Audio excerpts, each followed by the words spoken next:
Hyper news కి స్వాగతం. కుమ్మరి మొల్లమాంబ తెలుగు మహిళా కవయిత్రి 585వ జయంతి సందర్భంగా నెల్లూరు రూరల్లోని కొత్తూరు అంబాపురం శ్రీ శాలివాహన సంక్షేమ భవనం నందు విగ్రహ ప్రతిష్ఠ గురువారం అత్యంత వైభవంగా జరిగింది. నెల్లూరు మాజీ డీఎస్పీ పద్మా నాగేశ్వరరావును ఆ కుల పెద్దలు ఘనంగా శాలువాలతో సన్మానించారు.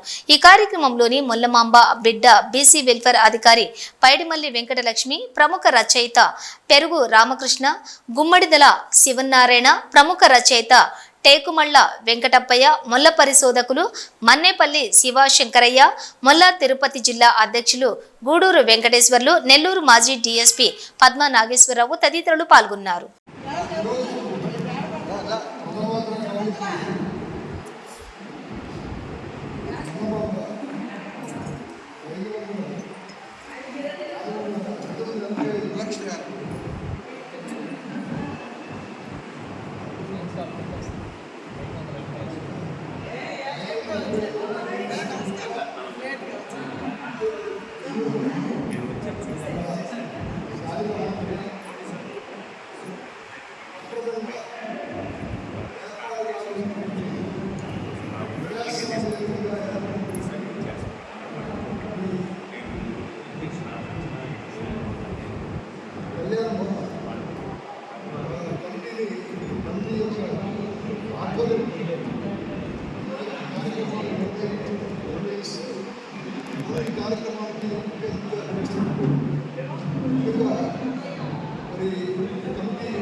అధ్యక్షులు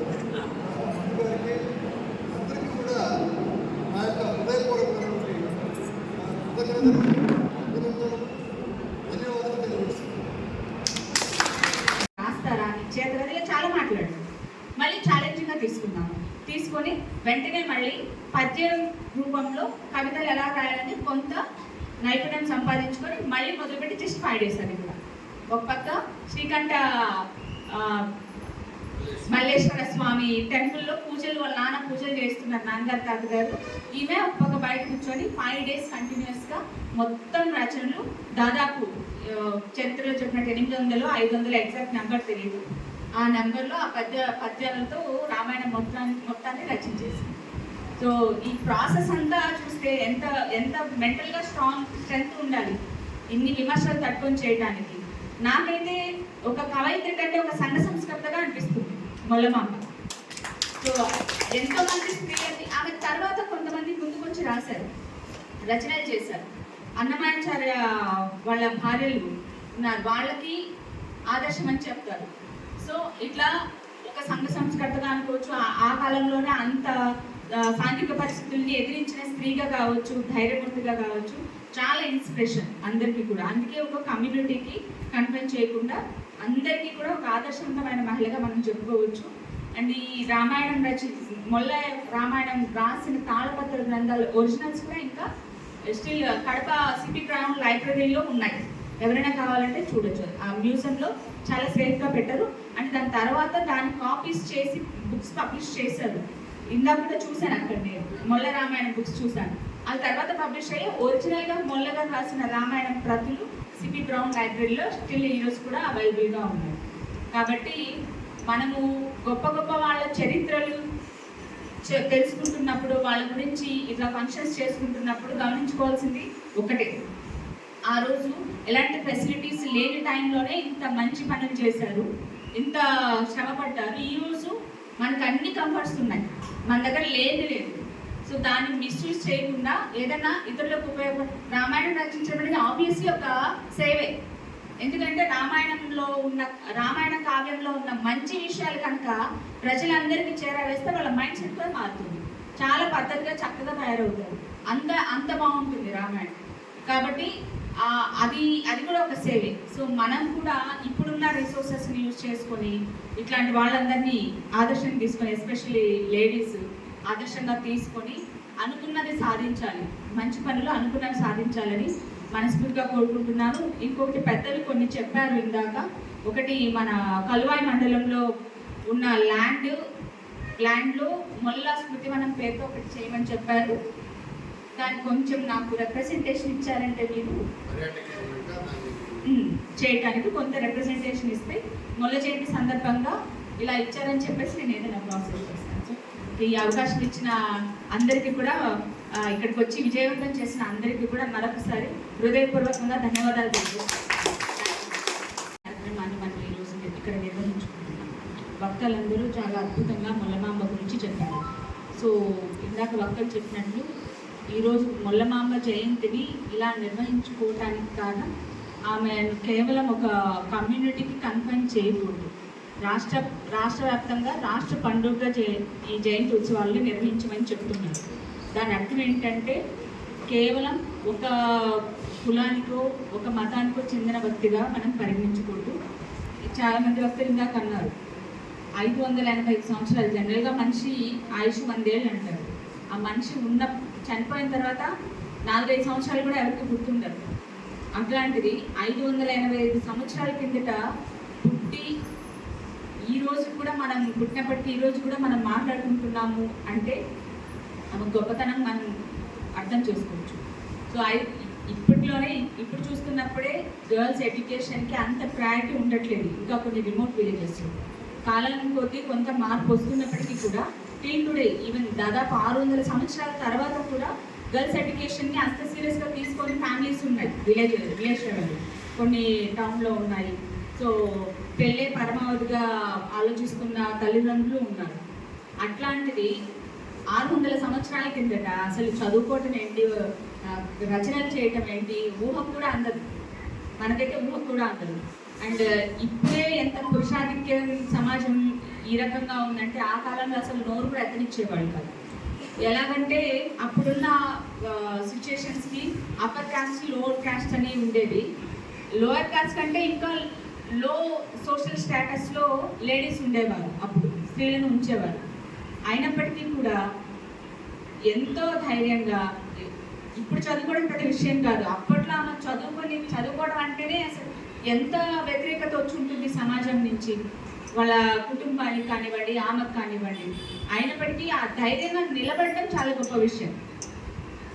నాకైతే ఒక్కసారి అప్పటి పరిస్థితులు ఆలోచిస్తుంటే కనీసం ఇరుగు పొరుగు వాళ్ళు కూడా మాట్లాడుంటారు ఆమెతో, ఏదో తప్పు చేస్తున్నట్టు, సంఘ విద్రోహ చర్య చేస్తున్నట్టు ఫీల్ అయిపోయి ఒక వెలేసే రకంగా కూడా ఉంటుంటారు. సో వాళ్ళ ఫాదరు చాలా ఎంకరేజ్ చేశారు ఆమెని ఇలా చదవడానికి. కానీ వాళ్ళ తాతగారు కానివ్వండి, ఇందాక పెద్దలు చెప్పినట్టు గోపవరం నుంచి చదువుకోవడానికి తాతగారు పడుకు వచ్చారు. అసలు ఎందుకు రాయాలనుకున్నారు రామాయణమే అని చెప్తే, ఇందాక చెప్పారు కదా ఒక చిన్న పాయింట్, రామాయణ కావ్యాన్ని తోలుబొమ్మలాటగా వేశారని చెప్పారు. వేసినప్పుడు ఆమెకి చాలా నచ్చింది రామాయణం. అందులో రాముడి పాత్ర కావచ్చు, సీతాదేవి గారి పాత్ర కావచ్చు, వాళ్ళ వ్యక్తిత్వం ఔన్నత్యం అంతా బాగా నచ్చి చాలా ఇంప్రెస్ అయింది. వెరీ నెక్స్ట్ డే ఒక హరిదాస్ వచ్చి మళ్ళీ సేమ్ రామాయణాన్ని ఒక పాటలాగా పాడాడు.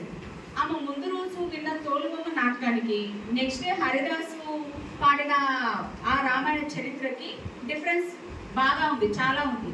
ఆమె అడిగింది, ఎందుకు నేను నిన్న ఒకలాగా చూశాను, నువ్వెందుకు ఈరోజు ఇలా చెప్తున్నావు అంటే, నాకు చెప్పిన వాళ్ళు అట్లాగే చెప్పారు, సంస్కృతంలో ఉందంట, మా గురువుగారు అలాగే ఉందని చెప్పారు. అంటే అసలు తెలుగు భాషలో రామాయణమే లేదా అని ఆలోచించున్నాను.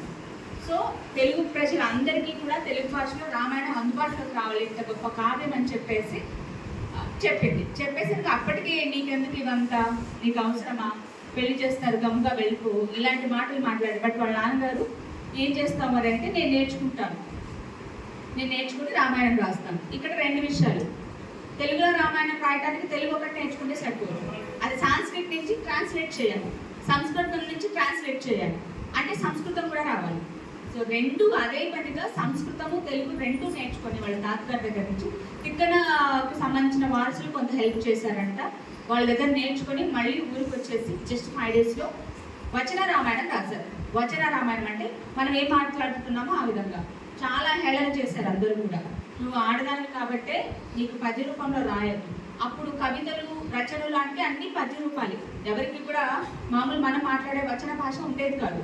సో ఆమె అలా రాసేసరికి నీకు ఎంత వస్తుందిలే, అసలు నువ్వు ఎందుకు మొదలు పెట్టావు రామాయణం కోసం ఎంతో కృషి చేసి ఈ తెలుగు సాహిత్యంలో ఒక సుసంపన్నమైన వ్యక్తిగా ఇవాళ మనకి మిగిలారు. ఇతిహాస రామాయణాన్ని సరళమైన, లాలిత్యమైన, లావణ్యమైన పదాలతో రాసిన ఒకే ఒక కవయిత్రి మన మొల్లమాంబ. నెల్లూరు జిల్లాలోని గోపవరం అనే చిన్న గ్రామంలో శ్రీకంఠ మల్లేశ్వరుని సన్నిధిలో కూర్చొని రాముడికి తన జీవితాన్ని కైవల్యం చేసుకున్న ప్రతిభామూర్తి. రామాయణం యొక్క మరింత సంక్లిష్టమైనటువంటి గ్రంథాలన్నింటినీ కూడా అధిగమించి సామాన్యుడు కూడా అర్థం చేసుకునే విధంగా, అందుబాటులో ఉండే విధంగా దానికి ఒక సరళతని, స్పష్టతని, లాలిత్యాన్ని, లావణ్యాన్ని ఏర్చి కూర్చి రాసినటువంటి మహనీయురాలు ఆమె. ఈరోజు ఆమె విగ్రహాన్ని మనం ఇక్కడ ఆవిష్కరణ చేసుకోవడం చాలా శుభసూచకం. ఆమె రచన రాముడి పట్ల ఆమెకున్న లోతైన ఆధ్యాత్మిక సంబంధాన్ని, భక్తిని కూడా ప్రతిబింబించేస్తుంది. అందుకనే మొల్లను తరచుగా ఆ రోజుల్లోనే ఉదయగిరికి చెందిన రాయల వంశస్థులు కవిరత్నగా ఆమెని బిరుదించి అభిషేకించిన సందర్భాలు ఉన్నాయి. అటువంటి నమ్రత, మహిళల కవుల్లో ఒక తన కళ పట్ల అంకిత భావం, తరతరాల రచయిత్రులకు స్ఫూర్తినిచ్చేటువంటి ఒక సుదీర్ఘమైనటువంటి గౌరవ వ్యక్తిత్వం కలిగిన మహిళమ్మ మన జిల్లా ఆమె. మన గొప్ప కవయిత్రి, మన పరంపర, మన వారసత్వం, మన చరిత్ర, మన సంస్కృతి అన్నీ ఆమెకు పాదాభివందనం చేస్తూ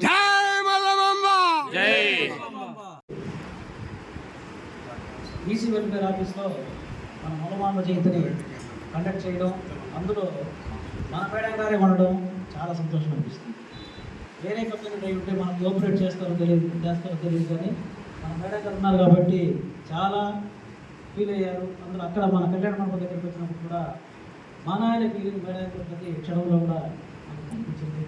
కాబట్టి మేడం గారు 10 కాలం పాటు ఇక్కడే కూడా నెక్స్ట్ ఇయర్ కూడా మన చేత సన్మానం పొంది మేడం గారి యొక్క ఉపన్యాసాన్ని వినాలి. అదేవిధంగా మొల్లమాంబ గురించి మేడం గారు కానీ, మన ఎంబీఓ సార్ కానీ, శ్రీనివాస్ సార్ కానీ చాలా బాగా చెప్పారు. కాబట్టి రాబోయే రోజుల్లో ప్రతి గ్రామంలో, ప్రతి పట్టణంలో విగ్రహాన్ని నెలకొల్పి ఈ కార్యక్రమాన్ని ఒక రాష్ట్ర పండుగలాగా చేయడం అనేది చాలా ముఖ్యమైన కార్యక్రమం. కాబట్టి మేము కూడా ఇందాక చెప్పాను, నేను 10 పదవులుకుందాం, నేను టీచర్గా పనిచేస్తున్నానమ్మా. ఈ పదవులలో కూడా పెట్టేదానికి చదివేదానికి ప్రయత్నం చేస్తున్నాం. స్థలం కోసం అన్వేషిస్తున్నాం. ఎమ్మెల్యే గారు ఆమె యొక్క బయోగ్రఫీ అడిగారు, అది కూడా ప్రయత్నం చేస్తున్నాం. కాబట్టి మొల్లమాంబ గురించి అందరూ చెప్పారు కాబట్టి ఈ అవకాశం ఇచ్చిన పెద్దలకు థ్యాంక్స్ చెప్పుకుంటూ సైదాపురం మండలం తుర్మెర్ల గ్రామానికి చెందిన వైఎస్ఆర్సీపీ నాయకుడు వేటూరి బుచ్చిరెడ్డి ఇటీవల మృతి చెందారు. ఈ క్రమంలో భాగంగా బుచ్చిరెడ్డి స్వగ్రామమైన తుర్మెర్ల గ్రామంలోని ఆయన నివాసంలోని గురువారం జరిగిన ఉత్తర క్రియల వేడుకల్లో వెంకటగిరి నియోజకవర్గ వైఎస్ఆర్సీపీ సమన్వయకర్త శ్రీ నేదురుమల్లి రామ్ కుమార్ రెడ్డి పాల్గొన్నారు. అనంతరం బుచ్చిరెడ్డి చిత్రపటానికి పూలమాలలు వేసి నివాళులర్పించారు. అనంతరం కుటుంబ సభ్యులకు మనోధైర్యంగా ఉండాలని భరోసా కల్పించారు. ఆయన వెంట మండల నేతలు, కార్యకర్తలు ఉన్నారు. నేను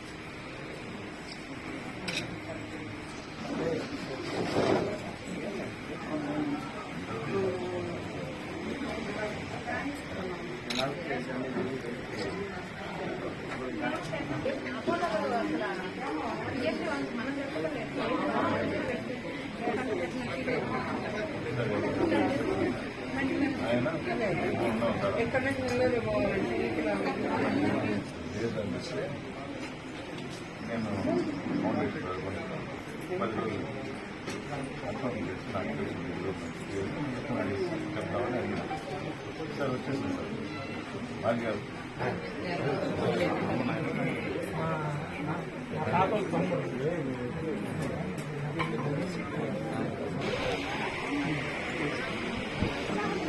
రావాలనే కదా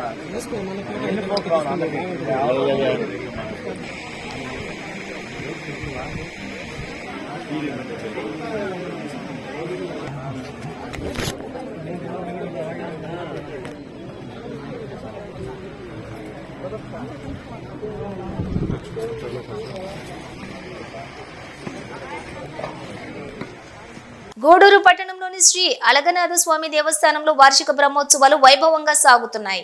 అర్చకులు ప్రత్యేక పూజలు, బలిహరణ నిర్వహించారు.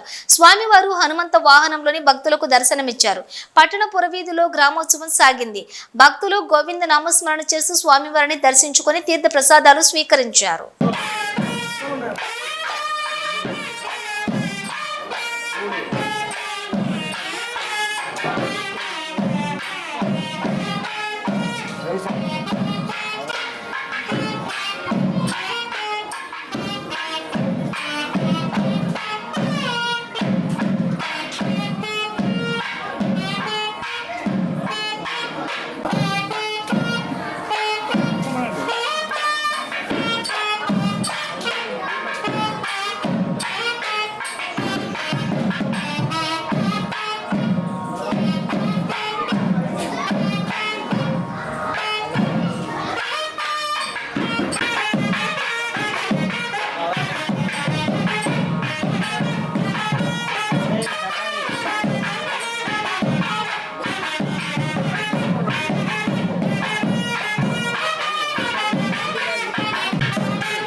గూడూరు 2వ పట్టణ పరిధిలోని ఎక్సైజ్ పోలీస్ స్టేషన్ సమీపంలోని 12వ తేదీ రాత్రి ఆవులు దొంగతనం.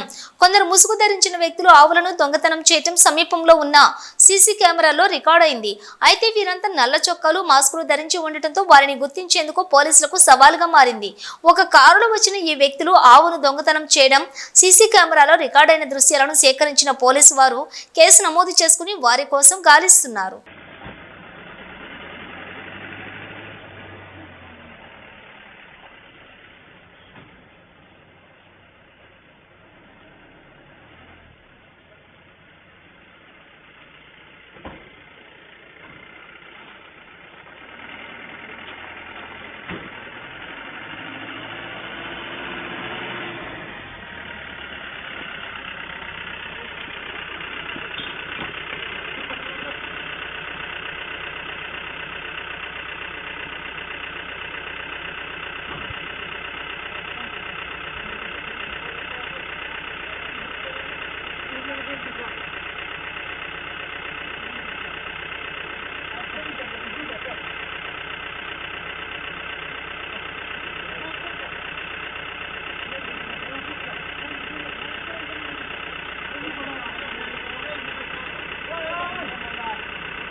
పిఠాపురంలో శుక్రవారం జరగనున్న జనసేన పార్టీ ఆవిర్భావ సభకు గూడూరు పట్టణం నుండి జనసేన పార్టీ నాయకులు కార్యకర్తలు తరలి వెళ్లారు.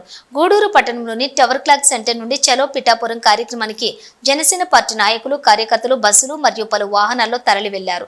నాయకులు మునిగిరీష్ మాట్లాడుతూ జనసేన పార్టీ ఆవిర్భావ సభ పిఠాపురంలో జరుగుతుందని, కార్యకర్తలకు ఎంతో ఆనందంగా ఉందని, పవన్ కళ్యాణ్ ఉప ముఖ్యమంత్రి అయిన తర్వాత మొదటిసారిగా పార్టీ ఆవిర్భావ సభ జరుగుతుందని ఆయన ఇచ్చే సూచనలతోటి కార్యకర్తలు నాయకులు పార్టీని పటిష్టం చేయాలని పిలుపునిచ్చారు.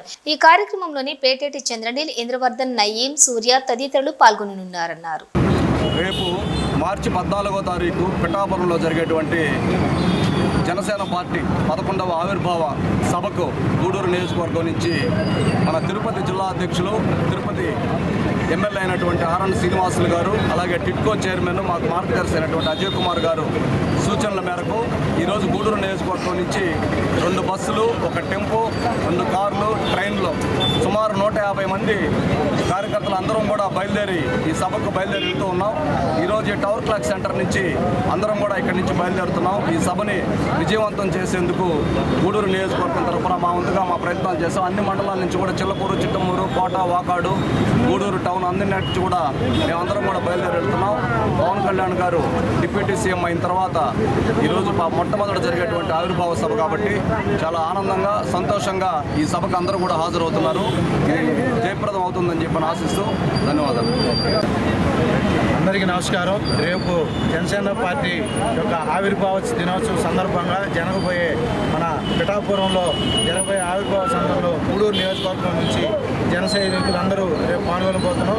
ఈ యొక్క కార్యక్రమంలో పాల్గొనేందుకు మేము గూడూరు నుంచి బస్సులు, టెంపోలు, అదేవిధంగా రైలు మార్గంలో పిఠాపురం చేరుకొని రేపు మధ్యాహ్నం జరగబోయే సభలో మేము పాల్గొని విజయవంతం చేయాల్సిందిగా కోరుతున్నాము. అదేవిధంగా రేపు మా నాయకుడైనటువంటి పవన్ కళ్యాణ్ గారు ఏదైతే దిశానిర్దేశం చేసి ఈ యొక్క పార్టీని సంస్థాగతంగా బలోపేతం చేసేదానికి ఆయన ఇచ్చేటువంటి సూచనలు తప్పకుండా పాటిస్తామని తెలియజేసుకుంటూ ఈ యొక్క కార్యక్రమానికి చేసినటువంటి కార్యకర్తలు, మండల నాయకులకు అందరికీ పేరు పేరున ధన్యవాదాలు తెలియజేసుకుంటూ సెలవు తీసుకుంటాం. పార్టీ ఆవిర్భావ సభకి ఇచ్చేసినటువంటి గూడూరు నియోజకవర్గ ప్రజలు, అలాగే కార్యకర్తలు, మండలాల నుంచి వచ్చిన కార్యకర్తలందరికీ ధన్యవాదాలు. రేపు ఎలాగైనా మన పార్టీని పవన్ కళ్యాణ్ గారు ఎలా బలోపేతం చేయబోతున్నారో సూచనలు ఇస్తారు. అది మీరు విని తర్వాత పార్టీని సంస్థాగతంగా డెవలప్ చేయండి. అలాగే వచ్చిన వాళ్ళందరికీ ధన్యవాదాలు. మీరు ఎక్కడ బస్సులో ఉండేవాళ్ళు బస్సులోనే రాండి, జాగ్రత్తగా ఎటు అంటే ఇటు వెళ్ళకండి, బస్సులు జాగ్రత్తగా వెళ్ళండి, మీరు జాగ్రత్తగా ఉండండి. అందరు గూడూరు క్షేమంగా చేరండి.